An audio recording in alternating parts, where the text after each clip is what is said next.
आज की ताजा खबरों के अपडेट में बात करेंगे देश भर की तमाम बड़ी और काम की खबरों के साथ ही भारत सरकार की ओर से लिए गए कुछ महत्वपूर्ण फैसलों, जारी किए गए कुछ नए नियमों की। इसके अलावा रेल यात्रियों के लिए एक जरूरी महत्वपूर्ण खबर है, बताएंगे आपको आगे इस अपडेट में। साथ ही यहाँ पर बैंक खाताधारकों के लिए भी आज एक जरूरी महत्वपूर्ण खबर निकल के आए सामने, बताएंगे आपको आगे इस अपडेट में। साथ ही यहाँ पर देश में जो बिजली संकट चल रहा है उसको लेकर भी एक बड़ी और महत्वपूर्ण खबर है, बताएंगे आपको आगे इस अपडेट में। साथ ही यहाँ पर कोरोना कर्फ्यू और लॉकडाउन से जुड़ी कुछ महत्वपूर्ण बड़ी खबरें हैं, बताएंगे एक एक करके इस अपडेट में। साथ ही आज की तमाम बड़ी और काम की खबरों की बात करेंगे इस अपडेट में।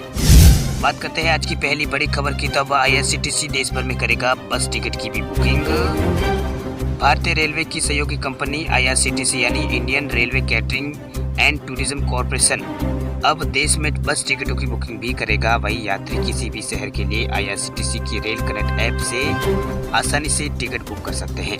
इसके लिए यात्रियों को कोई भी यहाँ पर अतिरिक्त शुल्क यहाँ पर यात्रियों से नहीं लिया जाएगा। हालांकि ये सेवा ट्रायल के रूप में पहले से यहाँ पर शुरू की गई थी, लेकिन सोमवार को ट्रायल सफल होने के बाद पूरी तरह से इसे शुरू कर दिया गया है। वही IRCTC अभी तक ट्रेनों और यहाँ पर फ्लाइट की टिकट की बुकिंग यहाँ पर कर रहा था, लेकिन यात्रियों के लास्ट माइल कनेक्टिविटी भी इसमें दी जाएगी। आसान शब्दों में समझे तो फ्लाइट और ट्रेन के बाद अगर यात्री बस से जा रहा है तो उसको यहाँ पर बस टिकट की बुकिंग सेवा भी IRCTC उपलब्ध कराएगा। इसके लिए IRCTC देश भर के करीब 50,000 बस ऑपरेटरों से जुड़ चुका है और 22 राज्यों और 3 केंद्र शासित प्रदेशों में यात्रियों को उनका गंतव्य तक यहाँ पर IRCTC पहुँचाएगा। वही बात करते हैं अगली खबर की, तब पेट्रोल पंप खोलकर हर महीने करे लाखों की कमाई, मोदी सरकार ने नियमों में दी है ढील। केंद्र की नरेंद्र मोदी सरकार ने पेट्रोल पंप खोलने के नियमों को आसान कर दिया है। ऐसे में आप भी आसानी से पेट्रोल पंप खोलकर हर महीने लाखों की कमाई कर सकते हैं। यही नहीं, सरकार ने पेट्रोल पंप मालिकों को पेट्रोल और डीजल की बिक्री शुरू करने से पहले इलेक्ट्रिक व्हीकल चार्जिंग स्टेशन और यहाँ पर CNG आउटलेट स्थापित करने की भी अनुमति दे दी है। वही पेट्रोलियम एवं प्राकृतिक गैस मंत्रालय ने अपने 8 नवंबर 2019 के आदेश के बारे में कहा है कि नई संस्था को पेट्रोल पंप लगाने के नियमों में ढील दी गई है। इस आदेश के मुताबिक पेट्रोल पंप नए वैकल्पिक ईंधन जैसे कि CNG है, LNG है और पेट्रोल और डीजल का खुदरा बिक्री के साथ इलेक्ट्रिक वाहन चार्जिंग पॉइंट भी लगा सकेंगे। वही दूसरे शब्दों में कहे तो ग्राहकों को एक ही पेट्रोल पंप पर पेट्रोल, डीजल और CNG और साथ साथ कार, इलेक्ट्रिक कार चार्जिंग की सुविधा भी यहाँ पर मिल सकेगी। सरकार ने ये बड़ा कदम यहाँ पर उठाया है। वही बात करते हैं अगली खबर की, तो राजस्थान में बाल विवाह रजिस्ट्रेशन बिल पर मचा था घमासान, सरकार ने वापस लेने का किया है ऐलान।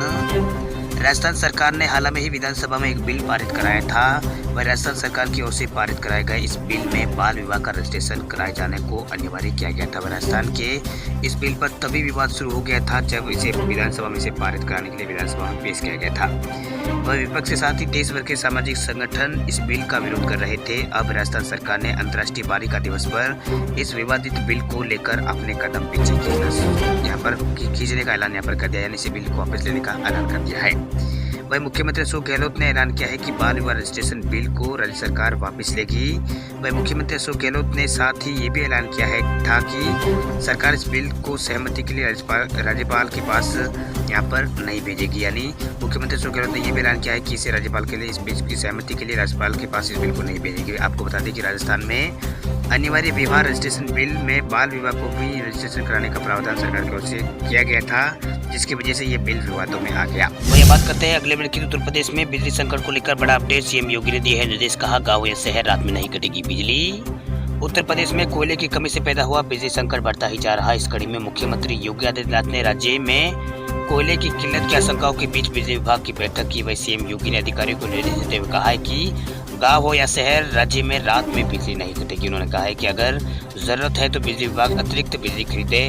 वही CM ने उन्हें कहा है कि उन्होंने कहा है कि ऐसा करने वाले एजेंसियों के खिलाफ FIR यहाँ पर दर्ज की जानी चाहिए। वही CM योगी आदित्यनाथ ने ये आदेश दिए हैं। वही CM ने यहाँ पर विजिलेंस की टीम को भी निर्देश दिया है कि विजिलेंस अधिकारियों जो है वो यहाँ पर अनावश्यक रूप से किसी भी उपभोक्ता को परेशान न करे। बिजली मीटर की समस्या पर बोलते हुए निर्देश दिया है कि वैसे मीटर जिससे गलत रीडिंग आ रही है, ऐसे मीटर बनाने वाली एजेंसी को ब्लॉक यहाँ पर किया जाए, इनको ब्लैक लिस्ट में डाल दिया जाए। वही अब बात करते हैं अगली खबर की, तो SBI के ग्राहकों के लिए खुशखबरी, फ्री में मिलेंगे 2 लाख रुपए। देश के सबसे बड़े सरकारी bank state bank of India के रूबे कार्ड इस्तेमाल करने वाले जनधन खाताधारकों के लिए खुशखबरी है। दरअसल जनधन खाताधारकों को 2 लाख रुपए का मुफ्त एक्सटेंडेड कवर ये बैंक यहाँ पर दे रहा है। आपको बता दें कि SBI की ओर से ग्राहकों को उनके जनधन खाता खुलवाने की अवधि के हिसाब से इंश्योरेंस की रकम तय होगी। वही जिन ग्राहकों का प्रधानमंत्री जनधन योजना का खाता 28 अगस्त 2018 तक यहाँ पर खोला गया है, पहले मतलब इससे पहले अगर खोला गया उन्हें जारी किए गए रुपे कार्ड पर 1 लाख रुपए का बीमा की रकम मिलेगी, जबकि 28 अगस्त 2018 के बाद जारी रुपे कार्ड पर 2 लाख रुपए तक का एक्सीडेंटल कवर का बेनिफिट यहाँ पर जनधन खाताधारकों को मिलेगा। वही प्रधानमंत्री जनधन योजना ऐसी योजना है जिसके तहत देश के गरीबों का खाता जीरो बैलेंस पर बैंक और पोस्ट ऑफिस और राष्ट्रीयकृत बैंकों में खोला जाता है। वही प्रधानमंत्री जनधन योजना के तहत ग्राहकों को कई तरह की सुविधाएं दी जाती है, जिनमें से व्यक्ति केवाईसी डॉक्यूमेंट को जमा करा के ऑनलाइन बैंक जाकर जनधन खाता खोल सकता है। इतना ही नहीं, कोई भी अपना सेविंग अकाउंट को यहाँ पर जनधन खाता में कन्वर्ट करवा सकता है। इसमें बैंक की ओर से रुपए कार्ड दिया जाता है। इस डेबिट कार्ड का इस्तेमाल एक्सीडेंटल डेथ इंश्योरेंस और यहाँ पर खरीद सुरक्षा कवर और कई तरह के दूसरे फायदों के लिए भी किया जा सकता है। वही बात करते हैं अगले अपडेट की, तो तत्काल भुगतान सेवा यानी IMPS पर आया है बड़ा update. Reserve bank of India ने तत्काल भुगतान सेवा यानी IMPS के जरिए रोजाना फंड ट्रांसफर की लिमिट को 2 लाख रुपए से बढ़ाकर 5 लाख रुपए कर दिया है। वही मौद्रिक नीति समिति की 2 मासिक बैठक चली। इस बैठक में कई बड़े फैसले लिए गए। इस बैठक के बाद RBI के गवर्नर ने सारी जानकारी दी। आपको बता दें कि भारतीय राष्ट्रीय भुगतान निगम यानी NPCI की यहाँ पर IMPS जो सेवा है, इसके जरिए कोई भी व्यक्ति हफ्ते में किसी भी दिन और 24 घंटे फंड ट्रांसफर कर सकता है। ये सुविधा internet banking, mobile banking app और बैंक शाखाएं और ATM और IVSR जैसे प्लेटफॉर्म के माध्यम से मिलती है। आपको बता दें कि ये सर्विस 2014 में शामिल हुई थी। RBI के गवर्नर शक्तिकांत दास ने बताया कि RBI ने प्रमुख ब्याज दरों के साथ एक बार फिर से कोई बदलाव यहाँ पर नहीं किया। जो रेपो रेट है उसमें कोई बदलाव नहीं करने का फैसला किया है। ऐसे में रेपो रेट को 4% जबकि रिवर्स रेपो रेट को 3.5% यानी 3.35% पर बनाए रखा गया है। इसके साथ ही रिजर्व बैंक ने 2020-21 के लिए GDP ग्रोथ का अनुमान 9.5% पर बनाए रखा है। ये बात करते हैं अगले अपडेट की, तो भारत में कोरोना के नए मामलों में गिरावट। 24 घंटों में मिले हैं 14,313 नए केस। 181 लोगों की पिछले 24 घंटों में हुई है मौत। देश में कोरोना के मामलों में कमी जारी है। वे केंद्रीय स्वास्थ्य मंत्रालय की ओर से जारी किए आंकड़ों के अनुसार पिछले 24 घंटों में भारत में 14,313 नए केस पाए गए हैं। वही 181 लोगों की मौत पिछले 24 घंटों में कोविड-19 के कारण हुई है। वही इस अवधि में 26,000 से अधिक लोग पिछले 24 घंटों में ठीक होकर घर भी गए हैं। वही साल मार्च में कोरोना की दूसरी लहर शुरू हुई थी। इसके बाद 224 दिन बाद करीब यहाँ पर 7.5 महीने बाद रोजाना आने वाले मामलों में भारी कमी दर्ज की गई है। मंत्रालय के अनुसार देश में फिलहाल 2,14,900 मरीजों का इलाज चल रहा है। वहीं अब तक 3,33,00,000 से अधिक लोग ठीक हो चुके हैं। हालांकि कोविड के चलते 4,50,963 लोगों की मौत भी भारत में अब तक हो चुकी है। वहीं स्वास्थ्य मंत्रालय के अनुसार नए मामले पाए जाने के बाद एक्टिव मामलों में 12,447 की कमी देखी गई है। बताया गया है कि अब तक देश में कोरोना के कुल पुष्ट मामलों की संख्या 3,49,25,000 पार है। इसके साथ ही आयुष्मान ने बताया कि अब तक 58,50,38,040 की सैंपलिंग टेस्टिंग कल यहाँ पर पूरे अब तक यहाँ पर की जा चुकी है। कल भारत में 11,61,000 के आसपास सैंपल की टेस्टिंग की गई है। वही टीकाकरण की बात करें तो देश में कल 59 लाख से ज़्यादा लोगों को कोरोना की खुराक दी गई है। वही अब तक भारत में 55,82,00,000 से अधिक लोगों को कोविड का टीका लगाया जा चुका है।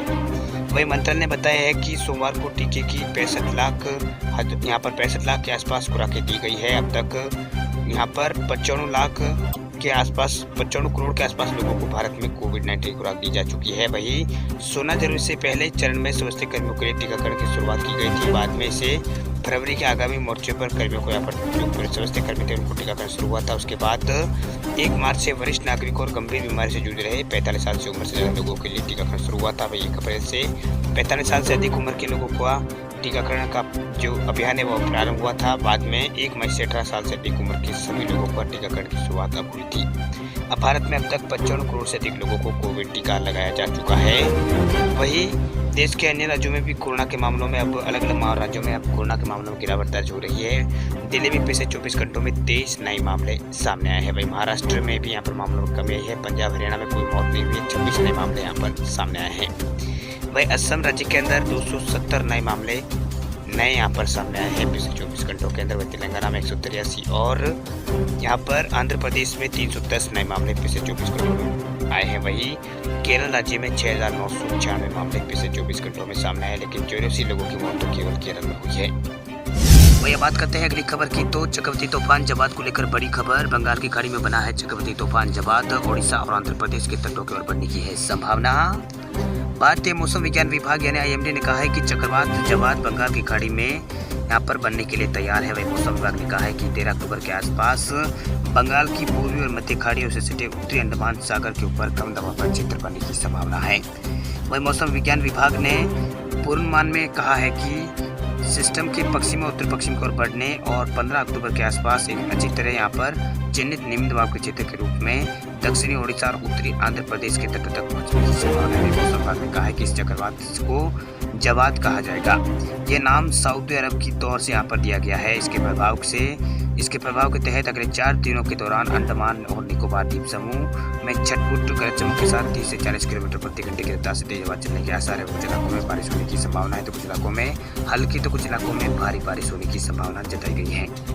वहीं देश में मानसून की स्थिति के बारे में विवरण देते हुए आईएमडी के पूर्वानुमान में कहा गया है कि दक्षिणी पश्चिमी मानसून की वापसी की रेखा सिलीगुड़ी, मलादा और इसके अलावा शांतिनिकेतन होते हुए ये भवानीपटना और छिंदवाड़ा, इंदौर, गांधीनगर और राजकोट और पोरबंदर से होकर ये गुजर रही है। वही आईएमडी ने कहा है कि मध्य प्रदेश, छत्तीसगढ़ और पश्चिम बंगाल के अधिकांश हिस्सों में दक्षिणी पश्चिमी मानसून की वापसी के लिए स्थितियां यहाँ पर अनुकूल होती जा रही है।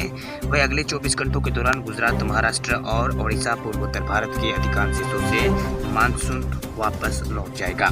इसके अलावा एक चक्रवाती परिसंचरण तंत्र पूर्वी मध्य अरब सागर के ऊपर बना हुआ है। इसके प्रभाव से अगले 2 दिनों तक इसे पे ऊपर बने रहने की संभावना है। इसी प्रभाव से अगले 2 दिनों के दौरान महाराष्ट्र, कोंकण, गोवा और गुजरात के कुछ इलाकों में हल्की से मध्यम तो कुछ इलाकों में छटपुट तो कुछ इलाकों में बिजली गिरने की संभावना यहाँ पर जताई गई है।